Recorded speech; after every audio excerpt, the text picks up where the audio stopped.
Hello' ৰাইজ, কি খবৰ আপোনালোকৰ? আজি আহিছোঁ এটা পাৰ্চেলৰ ভিডিঅ' লৈ। বলকচোন একেলগে আনবক্স কৰোঁ। পাৰ্চেলটোৰ ভিতৰত আছে দুটা প্ৰডাক্ট, খুব ধুনীয়া দুটা প্ৰডাক্ট, যিটো মই ফাৰ্ষ্ট টাইম অৰ্ডাৰ দিছোঁ। চাওঁচোন কি আছে।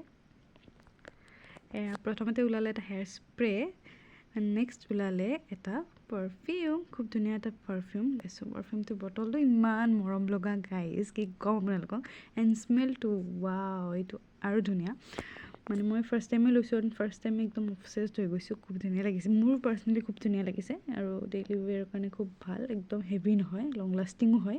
মানে মই ইউজ কৰি পেলাই জনাইছোঁ, মানে ফাৰ্ষ্ট টাইম লৈছোঁ যদিও ইউজ কৰিলোঁ। মই ইউজ কৰি পেলাই আপোনালোকক ভিডিঅ'টো দিছোঁ, গতিকে মই খুব ভাল পালোঁ। আপোনালোকে লাগিলে ল'ব পাৰে দেই। আৰু নেক্সট এইটো বটল হৈছে এটা হেয়াৰ স্প্ৰে, যিটো খুব এগেইন খুব ধুনীয়া এটা পেকেজিঙত আছে। এইটো মই আপোনালোকক দেখুৱাই আছোঁ দেই। এইটো হৈছে বেয়াৰ এনাটমিৰ হেয়াৰ গ্ৰ'থ স্প্ৰে, মানে ৰোজমেৰী স্প্ৰে হয়, যিটো হেয়াৰ গ্ৰ'থ এণ্ড হেয়াৰ ফলৰ কাৰণে ইউজ কৰা হয়। এইটো মই ফাৰ্ষ্ট টাইম লৈছোঁ, গতিকে এইটো ৰিভিউ দিব নোৱাৰিম, কাৰণ এইটো ইউজ কৰি দিব লাগিব। গতিকে আপোনালোকে ভিডিঅ'টো চাই যদি ভাল পালে লাইক কৰিব দেই। আৰু নেক্সট মই এনেকুৱা ধুনীয়া ধুনীয়া ভিডিঅ' লৈ আহিবলৈ চেষ্টা কৰিম। এতিয়ালৈকে বাই বাই।